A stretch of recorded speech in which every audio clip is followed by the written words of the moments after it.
जो हथ बसे करे ॿुधायो पोलिंग वारी के जॾहिं वोट करे ॿाहिरि निकिरंदो त पंहिंजी पोलिंग जी हिफ़ाज़त कंदो ऐं तव्हां ॿाहिरि ईंदो त जीअं असां पंहिंजी पोलिंग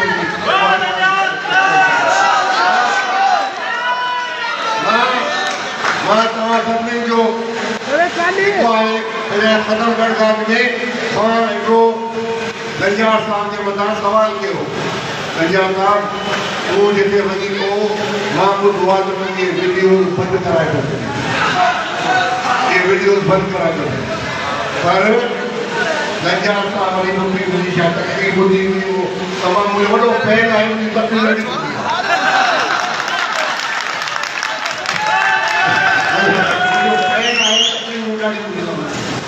तो हुन मूंखे वरी पंहिंजी तकलीफ़ जो जवाबु ॾिनो त न अहिड़ी का ॻाल्हि कान्हे का असां इहे बंदि कोन कंदा आहियूं ऐं वीडियो हूंदो आहे पर नओं वायरल ॾिठो जेको पटीदर वारो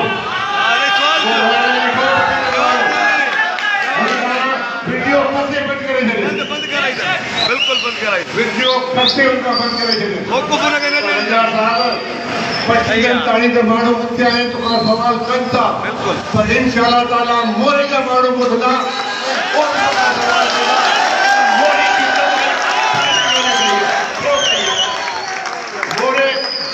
मोरो हाणे उथियल आहे मोरो सुतल न आहे मोरो उथियल आहे ऐं मोरो पंहिंजे वोट जी जेका आहे उहा पूरी ऐं भरपूर जेको आहे पंहिंजी हिफ़ाज़त कंदो मां आख़िर में पंहिंजे मोरे वारनि जो न्याय जी घुराईंदो आहियां ऐं शुक्रगुज़ार आहियां तव्हांजो वालिहाना इस्तक़बाल मां सम्झां थो त हुननि जा सीना जेके आहिनि उहे हाणे छंदी थी चुका हाणे वञी मां वरी बि जेके दोस्त असां सां गॾु रैली में शरीक थिया हुआ उनजो मां बि शुक्रगुज़ार शुक्रियो अदा करणु चाहियां थो उनमें हारून सियाल आहे आसिफ़ जो आहे असलम हब आहे वॾेरो आज़म जो साहब आहे अयाज़ सोलंगी आहे शबीर मेमून आहे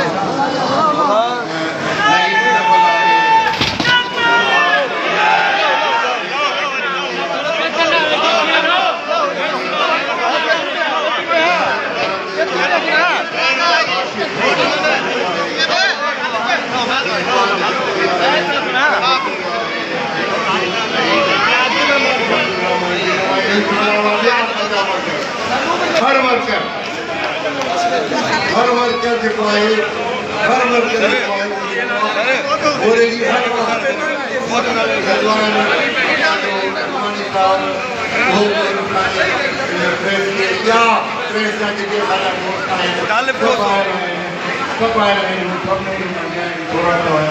असां वटि पैसो कोन्हे पंहिंजो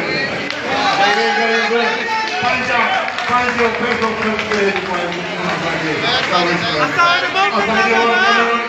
असांजे वकील वटि पैसो कोन्हे उहो चंडो था कनि उहो चंडो करे था निकिरनि था ॿार मां तव्हांखे सलाह थो कयां मां ग़रीब आवाम खे सलाह थो कयां तव्हांजो वक़्तु जेको आहे इंशाअल्लाह ताला 31 तारीख़ जेको आहे इन ज़ालिमनि जो ख़ात्मो थींदो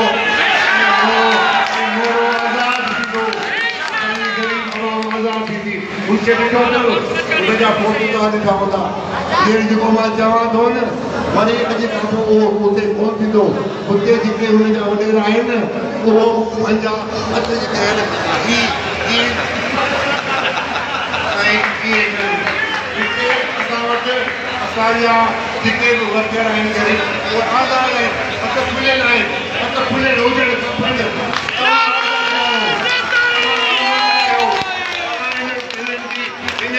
तबाही खां बचो पंहिंजो वोट जो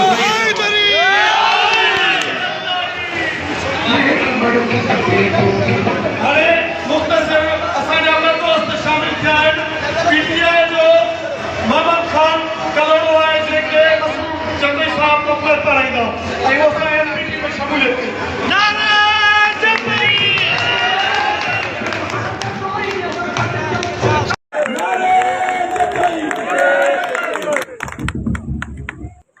बिस्मिल्लाहिर्रहमानिर्रहीम मुंहिंजा मेमन बिरादरी ऐं मोरे जे जिन बिरादरी जा दोस्तो भाइरो अस्सलाम वालेकुम।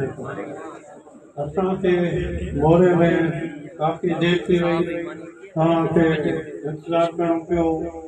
मां हुन लाइ माज़रत था आहियां, पर अॼु पूरे मोरे जो जेको जोश जज़्बो ॾिसी मां फ़ैसिलो कयो 45 साल सर्विस थी वई आहे ऐं हाणे रिटायर कजे, त तव्हांजो ऐं अवाम जो जोश ॾिसी मुंहिंजा थक लही विया। तव्हां सभिनी जी वॾी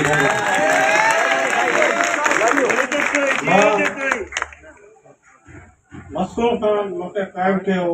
मुंहिंजो इरादो हो हाणे नौजवान अॻिते अचनि, इलेक्शन बीहनि। मां 7 दफ़ा तव्हांजी महिरबानी सां वज़ीर थियो आहियां, 4 दफ़ा मुख़ातिब थियो आहियां, 2 दफ़ा सूबे में थियो आहियां ऐं हमेशह रंग नथो सॼे मेलो नथो सॼे। उन हिसाब सां मुंहिंजी कोशिशि हुई मां रिटायरमेंट में वञा। 66 साल उमिरि में थी वई आहे।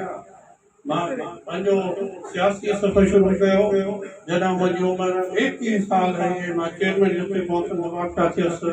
उन ज़माने में नवाब शाह ऐं दोस्तर हिकिड़ो ज़िलो हूंदो ऐं उन ज़माने में डिविजनल कोऑर्डिनेशन कमेटी जा चेयरमैन हूंदा। रुगो 3 डिविजनूं हूंदियूं पूरे सिंध में, सखर, हैदराबाद ऐं कराची। मां सखर डिविजन जो बि उन ज़माने में चेयरमैन रहियुसि। पर असांजी जेको ख़िदमत जो सफ़र आहे उन ई ज़माने खां शुरू थियो। मां जॾहिं सियासत में अचण में चाहियो त मुंहिंजी वालदा नसीहत कई त बाबा अगरि सियासत करणु थो चाहीं त सियासत खे इबादत ऐं ख़िदमत करे सम्झजांइ, ख़िदमत करे आवाज़।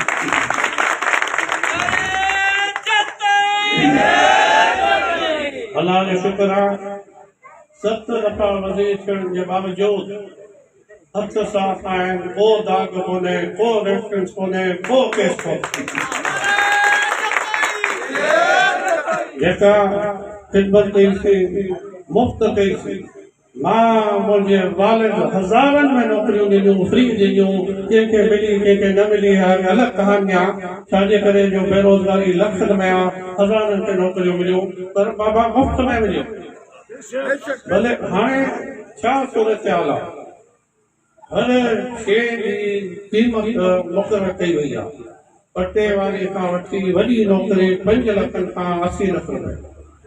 उहो तसवुर ई नथो करे सघे त का शइ मुफ़्त में थिए। असांजो बि सूबाई हुकूमतनि जो दौर हो। असां 1990 खां 2008 ताईं सूबाई हुकूमतनि जो हिसो रहियासीं।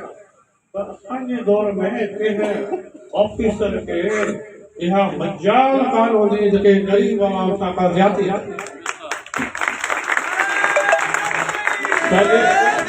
छाजे करे जो असां उन्हनि जे जुर्म में, उन्हनि जी करप्शन में भाईवार ऐं शरीक कोन हूंदासीं। असां पोस्टिंग कराईंदासीं, फ्री कराईंदासीं, मंत्रियूं कोन रखंदासीं ऐं उन्हनि खां हिसाब किताब वठंदासीं। मां सम्झां थो जेका सिंध जी अवाम सां 15 सालनि में ज़्यादती थी आहे, शायदि तारीख़ में अहिड़ो बदतरीन दौर पहिरां कॾहिं बि न आयो हुजे जेको इहो 15 साल दौर। बाबा पीपल्स पार्टी है, असां बि उन पीपल्स पार्टीअ जा बुनियादी रुकन हुआसीं। मां MRD मूवमेंट में तमामु एक्टिव हुअमि। मुंहिंजे ख़िलाफ़ गोली जो ऑर्डर हो MRD में। मां जलावतनी गुज़ारी MRD खां पोइ 3 साल। पर उहो हिकिड़ो नज़रियो हो। त हाणे छा नज़रियो आहे? रोटी त माण्हुनि खां वई, कपिड़ा माण्हुनि जा फसे वरितऊं, घर बारिश किराए वरिता, माण्हू बेयार मज़ेदार थी विया आहिनि ऐं उन्हनि रुगो पंहिंजो मिल्कियूं ठाहियूं आहिनि। जिन्हनि वटि साइकिल कोन हूंदी हाणे किरोड़नि जी गाॾियुनि में चढ़ी वञनि। जिन्हनि वटि झूपड़ी कान हूंदी उन्हनि वाहन ठाहे छॾिया। ऐं मां चवां थो सरकारी ज़मीनूं त सभु पूरे सिंध जूं हड़पे विया, सरकार कोन ॾिनो त हाणे अवाम जी माण्हुनि जी ज़ाती मुल्कनि ते अखा इन्हनि खे बि हड़प करिणो आहे। इहा आहे सूरत हाल। तव्हां लाड़ वञो जिथे साहब बहादुरनि जूं माशाअल्लाह हाणे लख एकड़ ज़मीन खां मथे थी वई आहे। टंडोलिया ज़िलो, बजीपुर ज़िलो, मीरपुर ख़ास ज़िलो, चट्टो ज़िलो, तव्हांजा अगरि दोस्त यार हुजनि त पुछो, मां कूड़ कोन थो ॻाल्हायां। अगरि साहिबनि जी ज़मीन जे भरिसां कंहिं ग़रीब जी 10 एकड़ 50 एकड़ 20 एकड़ त हुनखे चयो थो वञे त बाबा हीअ थी क़ीमत मूंखे विकिणी ॾे न त हलिजे। इहा आहे सूरत हाल। सो असां सम्झूं था असां हक़ ऐं सच जी जंग लाइ ॿाहिरि निकितल आहियूं। मां पोइ इलेक्शन में बि अगरि कुझु दोस्त हुजनि, शायदि काका नवाज़ी आयो हो मुंहिंजी दावत ते वज़ीर आज़म साहब, त तॾहिं बि चयो त मां पीपुल्स पार्टी जे ख़िलाफ़ ही आख़िरी इलेक्शन जिहाद सम्झी थो विढ़ा। पोइ इलेक्शन में मां जिहाद सम्झी विढ़ी ऐं हाणे बि इन जे करे थो विढ़ा त अगरि मां न बीहां हा त शायदि एॾो वॾो मलाखड़ो न थिया, एॾी वॾी मल असां न वञी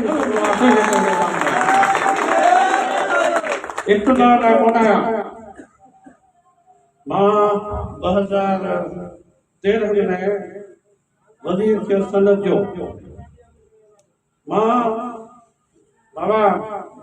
त कंहिंखे पटे वारी सरकारी छॾंदे कोन ॾिठो त मां रिज़ाइन कयो 2016 में ऐं मुंहिंजी रेज़िग्नेशन जेका हुई वज़ीर आज़म नवाज़ शरीफ़ साहब क़बूल कोन कई ऐं मां 1 साल प्रोटोकॉल कोन वरितो, झंडो कोन हयो, सरकारी गाॾी इस्तेमालु कोन कया, मुंहिंजी तरफ़ां रिज़ाइन।